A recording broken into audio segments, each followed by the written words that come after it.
339 Progress in the Apostolate. Presence of God, unite me to you, O Lord, and may the power of your charity enkindle in my heart true apostolic fire. Meditation 1. St. Thomas teaches that love is like fire. It produces a flame, and the flame of love is zeal.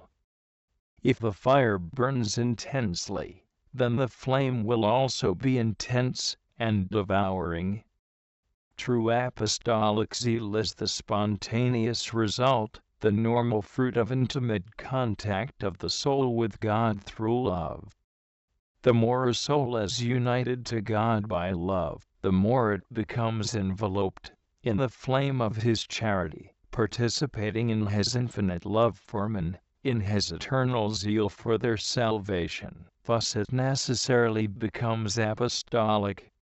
It would be an exaggeration to say that one could not be an apostle before being thus intimately enraptured by divine love, but it is evident that the fullness of the apostolate, and therefore of apostolic fecundity, will not be attained without this interior flame which is born of union with God.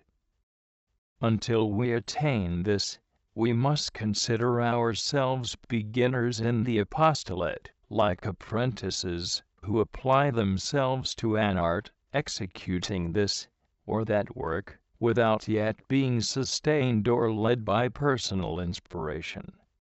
Beginners must act as such, that is, with caution, giving themselves to the apostolate with prudence and measure, because not having attained that spiritual maturity, in which the flame of zeal burns spontaneously within them, they have not as yet those reserves of grace which serve to defend the soul from the dangers of a too intense external activity, and which, at the same time, have the power to make all their labor fruitful. Saint Teresa asserts that as yet the soul is not even weaned, but is like a child beginning to suck the breast. If it be taken from its mother, what can it be expected to do but die? That, I am very much afraid, will be the lot of anyone to whom God has granted this favor, if he gives up prayer, unless he does so for some very exceptional reason, or unless he returns to it quickly. He will go from bad to worse. INTC 4:3. Let us remark that the saint is not speaking of souls who are taking the first steps in the interior life, but of those who have attained to the prayer of quiet and could well be called proficients. Yet it is no exaggeration to say that, in respect to the apostolate, they are still beginners. 2.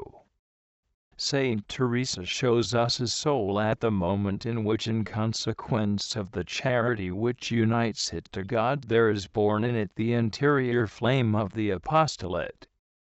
Through love and abandonment, it has become so submissive to the will of God, that it neither knows nor desires anything save that God shall do with it what He wills, and God, who takes it for His very own, seals it with His seal, and infuses into it a most lively sorrow for the sins of men, and an ardent desire to immolate itself for their salvation. In CV 2. In this soul charity has increased to such a point as to enable it to renounce effectively its own will in order to conform itself in all things to the divine will. Even when confronted with difficult and unforeseen circumstances which require a great spirit of sacrifice, it puts aside every natural repugnance and resentment, all personal views and desires, in order to adhere entirely to the divine will, whether this presents itself under the aspect of daily duties, or by means of the external voice of obedience, the interior voice of the Holy Spirit, or even by the circumstances of life. Then, When the soul is truly united to God by love, truly given to Him, God takes it and sends it forth in the service of the Church and souls. He wills to make use of it to realize His plan for the salvation and sanctification of humanity. Immense desires of the apostolate, in no wise comparable to those it had nourished before, awaken in the soul. It feels that it no longer belongs to itself, that its life is necessarily bound to that of the divine Redeemer, and that, in imitation of Him, it should dedicate its life to souls, and let it be wholly consumed in their service.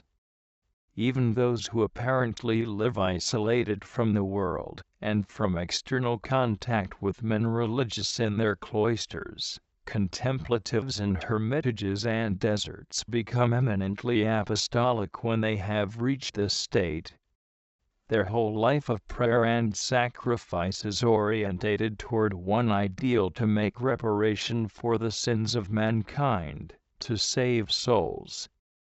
Whereas contemplatives give vent to this apostolic zeal by redoubling their hidden immolation, active souls, given to exterior works, find in the interior flame blazing forth from their union with God the impulse, the strength, the support, the fecundity of their apostolate. Once again we must come to the conclusion that the way to attain to the greatest apostolic efficacy is the solitary and silent way of union with God. Colloquy. O my God, how fervent and strong is the charity of a soul who is united with you by love. Those whom you have taken to yourself in this way cannot confine themselves to their personal advantage and be satisfied with it. Nor would it suffice for them to go to heaven alone, but with solicitude and affection wholly celestial, and with utmost diligence, they endeavor to lead many others with them. Grant, O Lord, that my love for you may have the same effect on me. Compare J.C. O Lord, when once a soul is resolved to love you, and has resigned itself into your hands, you will have nothing else save that it desire, and seek to contribute to your greater glory. Oh, the charity of those who truly love you!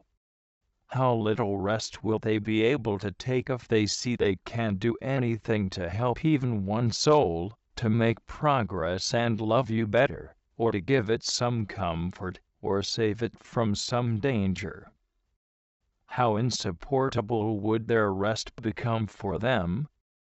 Even if I can't do nothing for others by my actions, I can do a great deal by means of prayer, importuning you, O Lord, for the many souls the thought of whose ruin causes me such grief.